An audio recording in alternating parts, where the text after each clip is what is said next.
आज जो हमारे साथ में गेस्ट हैं अभी पीछे बैक स्टेज पर, उनका अपना एक प्लेटफॉर्म है योर स्टोरी के नाम से, जहां पर बहुत सारे एंटरप्रेन्योर्स की स्टोरीज वहां पर उन्होंने कवर करी हुई है। तो आज पहली बार ऐसा होने वाला है कि योर स्टोरी की जो फाउंडर है उनकी स्टोरी हम कवर करने वाले हैं अपने इस प्लेटफॉर्म के ऊपर। So please give a energetic and warm welcome to the one and only Shraddha Sharma.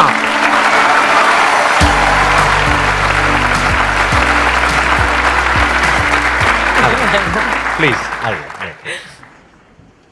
बहुत नर्वस हूँ संदीप, बहुत डर लग रहा है, मगर अच्छे हाथों में हूँ। एंड ऑडियंस को देख के थोड़ा अब तसल्ली हो रही है। सब स्माइल कर रहे हैं, स्माइल करते रहना। आप बताएंगे आपने कब शुरू किया योर स्टोरी को, या ये थॉट कहां से आया? थोड़ा सा अपना बैकग्राउंड के बारे में प्लीज अगर आप शेयर कर सके तो। योर स्टोरी का थॉट अब मैं अभी बैठ के 2023 के जनवरी में अगर कहूँ, शुरू तो हुआ था 2008 में, मुंबई में शुरू किया था। मगर अगर मुझे स्टोरी अभी बतानी है तो मैं बिहार से हूँ। तो जब हम बिहार में ग्रो करते हैं और बढ़ते बढ़ते हैं, और ये मैंने कहा है बहुत बार, तो हम ये नहीं कहते हैं कि मेरा नाम श्रद्धा है, हम कहते हैं हमारा नाम श्रद्धा है, और हम आ रहे हैं और हम जा रहे हैं। और यही ऐसे करके मैं ग्रो की। और जब दिल्ली में आई सेंट स्टीफेंस कॉलेज में, तो सब मुझसे कहते थे कि श्रद्धा फिर से बताओ तुम कहाँ से हो। तो मुझे लगता था सब मुझे बहुत क्यूट फाइंड कर रहे हैं और बोल रहे हैं फिर से बताओ। फिर थोड़ा टाइम लगा, फिर पता चला कि एक्चुअली लोग मेरा मजाक, मुझे कोई क्यूट नहीं फाइंड कर रहा था, सब मेरा मजाक उड़ा रहे थे। और कहीं ना कहीं हम जैसे बात करते हैं, हम जो होते हैं, हम जहाँ से आते हैं, कितना ज्यादा जजमेंट है उसको लेकर। And that was something that stayed with me always. जो क्वेश्चन, मेरे सवाल जो मेरे दिमाग में रहता था कि हम क्यों जज करते हैं किसी को, कि वो जहाँ से आते हैं, हमारी कैपेबिलिटी हर दिन अचीव करते हैं, that is a story and it defines a story. और जब मैंने योर स्टोरी मीडिया में गई तो वहाँ पे भी वो दिखा, क्योंकि मीडिया में it is all about I, me, my self, and जो सक्सेसफुल है, बड़ा है, उसकी स्टोरीज। तो 2008 में मुझे लगा जो हमारे जैसे लोग हैं जिनके माँ बाप शायद उतने रिच नहीं हैं, सक्सेसफुल नहीं हैं, और जो सेल्फ मेड हैं, और इसीलिए 2008 में मैंने कहा हर इंसान जो खुद के बलबूते पे कुछ करना चाह रहा है, जिसके पास बैकग्राउंड नहीं है, पैसा नहीं है, उन सब की कहानी, उनकी जुबानी सुनाएंगे। और तब योर स्टोरी शुरू हुआ, और आज 1.5 लाख स्टोरी हमने किया है पिछले 14 सालों में।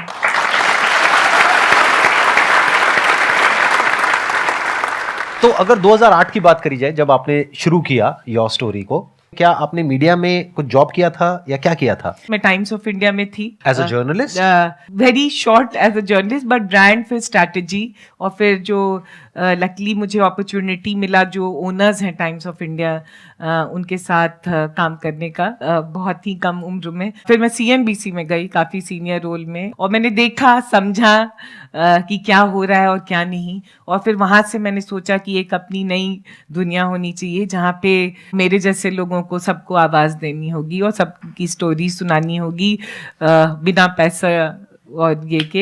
It was like a dream that I have to make this happen. तो ये तो हो गया आइडिया, जहां से आपके अंदर से आया कि ऐसा मैं कुछ करती हूँ। तो आपने वेबसाइट बनाई?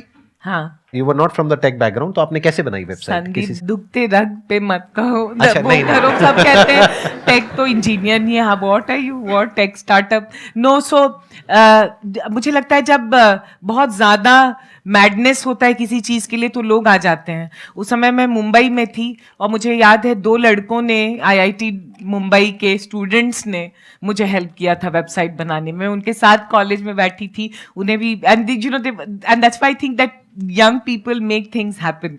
लोग क्यों आए आपकी वेबसाइट पे? क्योंकि आपको पहले से लोग जानते थे, because you worked in these companies, CNBC और TOI में आपने काम किया था, इस वजह से आपके पास में आए लोग? ये बहुत अच्छा क्वेश्चन है एक्चुअली, ये बहुत सही सवाल है, क्योंकि जो लोग मुझे जानते थे और वो बहुत बड़े बड़े लोग थे, तो मैंने एक कॉल किया कि मुझे इंटरव्यू में योर स्टोरी, सबको आवाज देना चाह रही हूँ, आप अपनी स्टोरी से शुरू कीजिए, क्योंकि कोई बड़ा आता है तो बाकी सब आएंगे, आ जाते हैं। तो बड़े लोगों ने मुझे बहुत अच्छे से कहा, very good idea, very good idea, all the very best. अभी तुम करो, हम आएंगे। और कोई नहीं आया और मेरा दिल बहुत बहुत टूटा। इनफैक्ट एक और संदीप एक स्टोरी है कि एक लड़की मुझे हेल्प करना चाह रही थी कि अच्छा तुम्हारा बहुत अच्छा आइडिया है, तो ये एंटरप्रेन्योर है गेमिंग में, मुंबई में अंधेरी में गेमिंग में अपना बिजनेस कर रहे हैं, वो अपना स्टोरी सुनाना चाहते हैं, तुम आ जाओ। तो मैं गई, ट्रेन लिया, पहुंची अंधेरी, 3rd फ्लोर में, आज भी मुझे याद है, और मैं बैठी हुई थी और वो सीईओ आया। Hi my name, I don't want to say my name is this, I said hi my name is Shraddha from YourStory. He said sorry कहाँ से? मैंने कहा योर स्टोरी से। बोला ये क्या स्टोरी है? मैंने सोचा तुम CNBC से हो, ये तुम योर स्टोरी से। एंड देन वो जो लड़की जिसने इंटरव्यू सेट किया था उसको कहा कैसे कैसे लोग को उठा के ले जाती हो, आई डोंट इवन नो। आपके सामने ही बोलने लग गया ऐसे। और मुझे लगा उस समय भर भर के रोना शुरू करूं। मैंने कहा नहीं, इस आदमी के सामने नहीं रोऊंगी, क्योंकि वो बोला I will not give interview to someone, मैं ऐसे ऐसे किसी जिसको जानता नहीं मैं क्यों दूं इंटरव्यू। और मेरा दिल, क्योंकि मेरा दिल था कि आवाज दो, स्टोरी सुनाओ, और ये और ऐसे। मैं उस दिन 3rd फ्लोर से चल के नीचे आई और पता नहीं आंख से आंसू आया, और मैंने कहा एक दिन यो स्टोरी को बहुत बड़ा बनाऊंगी, और दुनिया में जो भी हैं और यंग लोग हैं और जितने स्टार्टअप्स हैं और जितने लोग कुछ करना चाहते हैं सब इस प्लेटफॉर्म पे आना चाहेंगे। और संदीप 14 साल लगा है, बट आज बहुत millions of people are there, and बहुत चीज़ें हुई हैं। जब मैंने प्राइम मिनिस्टर का इंटरव्यू किया, जब मैंने रतन टाटा, आज दुनिया भर के बहुत सारे और इंडिया के बहुत बड़े बड़े लोगों सबको आई थिंक ऑलमोस्ट सारे एंटरप्रेन्योर्स आपके वहां पे कवर हो रखे हैं। आज की डेट में आपकी जो कंपनी है उसकी वैल्यूएशन है around $40 million if I am not wrong. तो आप ये बताइए कि शुरू में जब आपने ये किया तो आपको इनिशियल जो ब्रेक थ्रू होता है, यानी शुरू के जो 5-10 इंटरव्यूज हैं वो कैसे मिले, वो आपने किन लोगों के करे, और उस पे भी जब तक व्यूज नहीं आएंगे तब तक और लोग नहीं आएंगे। तो it's all about traffic, it's all about views, it's all about popularity, all that stuff. Again a very good question. तो अगर मुझे शुरू करना होता तो शायद काफी आसान भी होता और टफ भी होता, और वो मैं बताऊंगी क्योंकि 2008 में जब मैंने स्टोरी शुरू की, जैसे you know anyone here if I tell your first story, तो मैं पहली प्लेटफॉर्म बन गई जब मैंने आपकी स्टोरी आपके जुबान में सुनाई, तो वो अपने फ्रेंड सर्कल में और हर जगह प्रमोट करने लगे। तो वो ऑर्गेनिकली, अभी जो इंग्लिश में कहेंगे नेटवर्क इफेक्ट, काफी सही था, क्योंकि people became promoters of the story, and उसके बाद लोग आने लगे वेबसाइट पे। Very interesting. मतलब आप लोगों को क्लियर हो रहा है ना कि क्या किया इन्होंने, कैसे किया। कुछ स्टूडेंट्स की हेल्प से एक वेबसाइट बनाई, वो भी इन्होंने खुद नहीं बनाई, कहीं से बनवाई, और वो भी आई थिंक फ्री में बनवाई होगी आपने। तो इन्वेस्टमेंट आपने कितना किया था अपने बिजनेस में उस टाइम पे? समोसा खिलाया था। तो ऐसा नहीं है इन्वेस्टमेंट नहीं किया। हाँ, उस टाइम पे इन्होंने क्या किया, एक वेबसाइट बनाई कुछ स्टूडेंट्स की मदद से, जहां पे कुछ समोसे लगे। फिर उसके बाद में वो वेबसाइट बनाने के बाद में लोगों को कांटेक्ट किया, और वो स्टोरी सिंपल टेक्स्ट में होती थी, कोई वीडियो नहीं, कोई ऑडियो नहीं, कुछ नहीं। तो सिंपल टेक्स्ट, यानी कि एक इंटरव्यू लिया, एक इंटरव्यू फॉर्म में वहां पे टेक्स्ट में आ गई, यानी कि एक वेबसाइट के ऊपर उनकी कहानी आ गई विद देयर फोटोग्राफ्स, राइट। तो देखा जाए तो बहुत ही सिंपल बिजनेस मॉडल है। आइडिया कितना सिंपल है, जो हम सोचते हैं ना कि आइडिया में क्या है। सोचो, एक वेबसाइट बनानी है, वो आज की डेट में बहुत सारे प्लेटफॉर्म्स है, कहीं से भी बन जाएगी। जाओ, जाकर के लोगों के इंटरव्यू लो और वहां पे उस वेबसाइट पे पब्लिश करो, और एक दिन $40 million की कंपनी खड़ी कर दो। मगर मैं यहाँ कहना चाहूंगी, the idea was simple but idea was tough, because my idea was media में आने के बाद कि मीडिया में चलता क्या है, नेगेटिव और सेंसेशनलिज्म। और मैंने कहा मैं योर स्टोरी शुरू करूंगी जहां पे मैं आपके बारे में नेगेटिव, आपको नीचा नंगा नहीं करूंगी। I will celebrate you for who you are. जो तुम्हारे अंदर अच्छाइयत है वो दिखाऊंगी, एंड वो 14 साल तक कंसिस्टेंटली दिखाना in a media space which is not positive, is always judgmental, was toughest part of running this business. ये तो हो गया कि आपका आइडिया कैसे स्प्रेड हुआ। ये आई थिंक सबको क्लियर है ना कि इनका आइडिया स्प्रेड कैसे हुआ। This is a perfect example of viral marketing, जिसको आज की डेट में हम बोलते हैं। वायरल मतलब क्या होता है कि जो अपने आप वर्ड ऑफ माउथ से स्प्रेड हो जाए। एडवर्टाइजिंग से आपको एक बार स्पाइक मिल सकता है, लेकिन अगर प्रोडक्ट में दम नहीं है तो वो वापस से नीचे गिर जाएगा। इन्होंने कोई एडवर्टाइजिंग नहीं करी, नहीं, सिर्फ एक वेबसाइट बनाई, वहां से कुछ लोग आए, उन्होंने आगे लोगों को बताया, फिर वहां से कुछ और लोग आए, उन्होंने आगे लोगों को बताया, धीरे धीरे वो बड़ा होता चला गया, धीरे धीरे वो फैलता चला गया और फैलते फैलते मिलियंस ऑफ पीपल तक फैल गया। आज की डेट में कितना ऑर्गेनिक ट्रैफिक है आपकी वेबसाइट पे? 10 मिलियन। 10 मिलियन पर मंथ और per year? Per month. Per month 10 million मतलब 1 करोड़ लोग यहां पर आते हैं इनकी वेबसाइट पे हर महीने, विच is not a small number, which is a good number. 5 million subscribers हैं। उन्होंने न्यूज़लेटर के लिए सब्सक्राइब किया हुआ है, yes. 5 मिलियन सब्सक्राइबर्स हैं और 10 मिलियन यूजर्स हैं। तो अब समझते हैं कि इसको आपने मोनेटाइज कैसे किया। ये तो हो गया शुरू में जहां से आपका प्रोडक्ट वायरल हुआ। अब दूसरा चैलेंज आ जाता है मोनेटाइजेशन, यानी कि यहां से पैसा कैसे कमाया। संदीप, पहली बात मुझे थैंक कहना है, पहली बार ये सब क्वेश्चन कोई मुझे पूछ रहा है। यूजुअली आप पूछते हो। नहीं, और यूजुअली कोई सोचता ही नहीं है कि सुनना चाहिए या it's worth it, but I am thankful that you are telling in India my story, क्योंकि मैंने 14 साल से मेहनत करके एक प्रॉफिटेबल सस्टेनेबल बिजनेस बनाया है। तो कैसे पैसा शुरू किया, तो आइडिया तो बहुत रोमांटिकली कि सबकी कहानी सुनानी है दिल से, दिमाग यूज ही नहीं किया। फिर पता चला दिमाग नहीं यूज किया है, क्योंकि पैसा कैसे बनेगा। स्टोरी स्प्रेड हो रहे हैं, सब कोई लव कर रहा है स्टोरी और सबको बहुत वैलिडेशन मिल रहा है, मगर पैसा कैसे बनेगा, बहुत बड़ा सवाल था मेरे सर पे। और मिडिल क्लास से आने से, और जहाँ से जिस बैकग्राउंड से मैं आ रही थी, मेरी मदर और मेरे घर में पैसा कमाना बहुत इंपॉर्टेंट था, क्योंकि ऐसा नहीं था कि कोई घर से पैसा भेज रहा था या कुछ वो था। तो स्ट्रेस भी काफी है और पैसे को लेके काफी स्ट्रेस होने लगा। और प्लस आप एक सेफ और सिक्योर जॉब कर रहे थे जिसको आपने छोड़ा था, जहाँ से पैसा आ रहा था। और यहाँ पे कितने टाइम तक पैसा नहीं आया था योर स्टोरी शुरू करने के बाद में? 1 साल तक। 1 साल तक कोई पैसा नहीं आया? नहीं। तो 1 साल तक आपने कैसे सर्वाइव किया अपनी सेविंग्स के बेस पे? पागल हो गई थी मैं। क्योंकि पैसा बहुत ही इंपॉर्टेंट चीज था मेरी जिंदगी में, एंड सेविंग था और ट्रेन से चलती थी। जैसे आज अच्छे दुपट्टे पहने, उस समय शॉपिंग कुछ भी नहीं किया। एकदम इकोनॉमस जिंदगी उस समय जिया मैंने। But I want to call this out, coming from the background I did, and it's very important. जब आप पैसे से नहीं आते हैं तो आपको सबसे ज्यादा थैंकफुल होना चाहिए, क्योंकि आपके अंदर एक आग लगा होता है कि पैसा कमाना है। Right, it is very good, I am very thankful कि मेरे घर से कोई 1 रुपया नहीं भेजा न था। तो मेरे अंदर बोध हमेशा था कि कुछ भी बिजनेस करूं तो पैसा खुद, it should be self sustainable and it should be able to make money. किसी एंटरप्रेन्योर ने, जिसकी स्टोरी की थी मैंने, श्रीला जाइडुपल, मुझे आज भी उसका नाम याद है, वो कहा how are you making money. मैंने कहा नहीं, स्टोरी सुना रही। तो वो तो नहीं इतना अच्छा कर रहे हैं, मैं पैसा आपको नहीं दे सकता, क्योंकि अब मैंने कहा मुझे आपसे लेना भी नहीं है पैसा। बट बोला उसने कि मैं आपको एक किसी इंसान से कनेक्ट करूंगा, जिससे, आई स्टिल रिमेंबर उस आदमी का नाम, बख्शीश दत्ता। सन स्टार्टअप एसेंशियल्स प्रोग्राम होता था, सन माइक्रो सिस्टम में कंपनी थी, अब वो ओरेकल ने खरीद ली है। उसने मुझे एक फर्स्ट चेक ही gave me of 1 lakh rupees to run a programme campaign, ad campaign on your website, yes, to get enroll people for Sun Startup Essential program। और फिर वहां से कहानी शुरू हो गई। और एक बात कहना चाह रही हूँ कि हर साल हम प्रॉफिटेबल कंपनी रहे।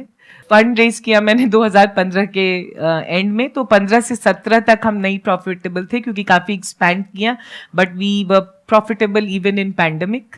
और इस साल भी टचवुड रहेंगे। तो अब इंटरेस्टिंग पॉइंट ये है कि यहाँ से आपकी रेवेन्यू आनी शुरू हुई, yes. यानी अब आपको समझ आया कि अच्छा ऐसे भी पैसा कमाया जा सकता yes. है, यानी अपनी वेबसाइट पे एड्स रन करके। तो आप थोड़ा सा बताएंगे कि रेवेन्यू आपकी किस तरीके से रही, ग्राफ क्या रहा, जैसे पहले साल में कितनी रेवेन्यू थी, फिर उसके बाद कितनी हुई, कैसे बढ़ी रेवेन्यू?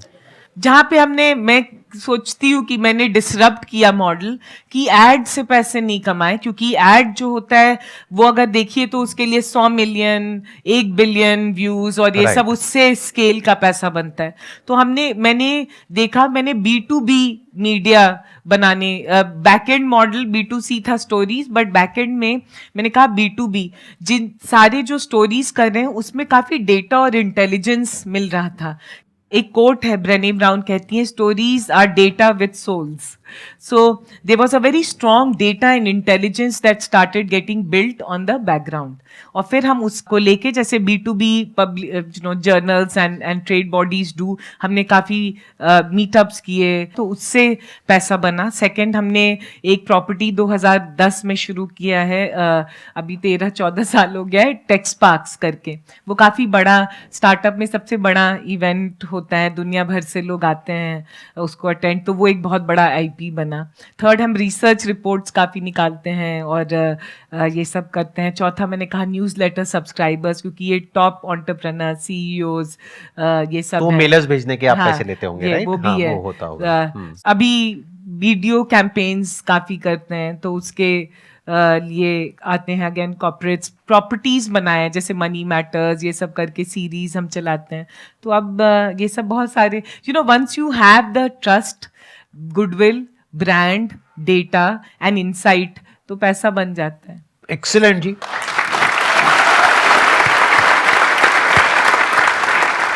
अब बताइए, अगर आप लोगों के माइंड में कोई क्वेश्चंस आ रहे हैं, कुछ आप पूछना चाहते हैं इनसे, जो भी अभी तक इन्होंने शेयर किया उसके बारे में. हाँ, आप बताइए, इनको माइक दीजिए. 14 इयर्स का जो आपका मतलब इतना टफ टाइम गया, इसमें इतने सारे ब्रेक थ्रूज थे, तो मतलब बहुत पेशेंस चाहिए होगा. तो उस टाइम पे ऐसा क्या था जो आपको इतना ज़्यादा मोटिवेटेड किया? मोटिवेट दो चीज़ें मुझे अभी अगर मैं आंसर करूं, मुझे मोटिवेट किया. पहले तो ये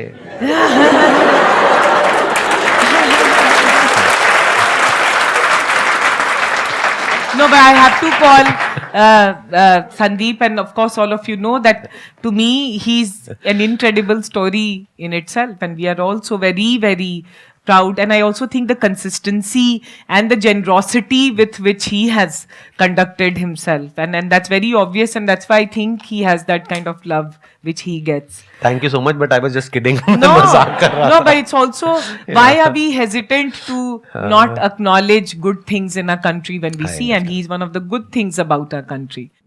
The two things that helped me was मेरे अंदर डर बहुत था फेलियर का. तो एक बार शुरू कर दिया तो मेरी माँ बहुत रोई थी पटना में. मैंने जब कॉल किया था मेरी मदर को कि मैं छोड़ रही हूँ टीवी चैनल और ये, तो वो रोने लगी. एंड आई वॉज थिंकिंग कैसी पागल है कि एंटरप्रेन्योर बन रही हूँ, ये रो रही है. तो कह रही थी बर्बाद हो गई हो तुम, हमेशा से कुछ नहीं सुनती हो, अभी इतना अच्छा जॉब था छोड़ दिया. तो वो रोने लगी. एंड मेरे अंदर एक वो डर था कि I should not disappoint my mother. And the second thing was somewhere I was very mad about कि मुझे नेगेटिविटी में मैंने बहुत जिंदगी में देखा है और झेला है. I really believe positivity is a habit. Being positive is a everyday habit like brushing your teeth. Positivity requires effort. और मैं बीच में मैदान छोड़ के भागने वाली नहीं थी क्योंकि लोग कह रहे थे PR. I said आज this is not PR. This is being the ability to appreciate each other. तो वो भी एक जुनून था कि करना है, addiction. So that and I lost my mother in 2010. फिर एक वो भी था that she never got to see and that's why I wanted to do. So बहुत सारी चीज़ें थी, दौड़ाते रहीं और एंटरप्रेन्योर्स थे, बहुत प्यार मिला है. I will be lying if I don't tell all of you that I got a lot of love from entrepreneurs, क्योंकि पहली बार किसी के साथ खड़े हो जाओ तो लोग भूलते नहीं हैं. या it's such an interesting story. Thank you.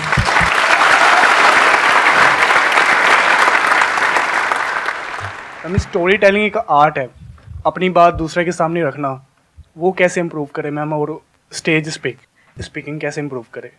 The only thing you will become a good storyteller is by making mistakes and making a joke of yourself. लोग हंसें, मतलब आगे चल के अच्छाइयत पे हंसें और कुछ अच्छे जोक्स पे हंसें, but you have to come and stand on the stage. It is again an everyday habit. Right जो भी अच्छे स्टोरी टेलर्स को ऑब्जर्व करो, जो भी हैं, संदीप को देखो, दे डू, मतलब इट डजंट कम ओवरनाइट. हर दिन वो आके खड़े होते हैं. दूसरा, मुझे लगता है अगर अच्छा स्टोरी टेलर बनना है तो अच्छा इंसान बनना बहुत जरूरी है, because you need to understand human beings. For me what I like is not the story you tell, what I like is the story you are not telling me. Right, to understand that. लोग को पहचानना शुरू करोगे तो story teller अपने आप. और practice करो, खड़ो स्टेज पे, अपना मजाक उड़ाओ, लोग ताली नहीं बजाएंगे तो ठीक है, but you will get the game. Story telling में क्या होता है, जैसा कि इन्होंने कहा कि अपना मजाक उड़वाने के लिए हमको हमेशा तैयार रहना है, यानी कि जो सच है जैसा है वैसा बोलने का दम रखो। Yeah. क्योंकि अगर आप अपने आप को परफेक्ट दिखाओगे हमेशा, तो सामने वाला इंसान समझ जाएगा कि आप एक्टिंग कर रहे हो, और एक्टर्स को कोई नहीं देखना चाहता, even if it's a movie आप एक्टर्स को देखने के लिए जाते हो या कैरेक्टर को देखने के लिए जाते हो? तो आपको क्या करना होगा कि एक्टिंग नहीं करनी है, जो एक्चुअल में जैसे हो जो हो बोल दो, और वही चीज कनेक्ट करेगी, and that is story telling. मतलब कि सामने वाला रिलेट कर सके। वो रिलेट तभी करेगा जब आप बिना किसी फिल्टर के बोल रहे हो, अंदर से जो हो जैसे हो बस बोलते चले जा रहे हो, सामने वाला भी अपने आप ही उस जोन में चला जाएगा। वो कहेगा अरे अरे अरे अरे, मतलब एक ऐसी कहानी उसके माइंड में बिल्ड हो जाएगी। अगर if you talk about great story telling, एक स्टोरी टेलिंग हो सकती है which is like fake story telling, उसको आप सुनोगे पढ़ोगे और भूल जाओगे एक दिन में। बट कुछ ऐसी कहानियां होती है जो अंदर टच कर जाती है, मतलब याद रह जाती है। जैसे अगर मेरी बात करी जाए तो मेरे दिमाग में एक मैंने बायोग्राफी सुनी थी डॉक्टर एपीजे अब्दुल कलाम की, वो कुछ टच कर गया था। There was an honesty in that story. तो if you want to be a great story teller, तो बी ऑनेस्ट, बी ऑथेंटिक, किसी के जैसा बनने की कोशिश मत करो। जो आपकी कहानी है, जैसी कहानी है, बिना ये सोचे कि हाँ उसका कुछ अच्छा हो रहा है, बुरा हो रहा है, ये हो रहा है, वो हो रहा है, whatever it is, without thinking of the consequences और आउटकम, जस्ट से इट।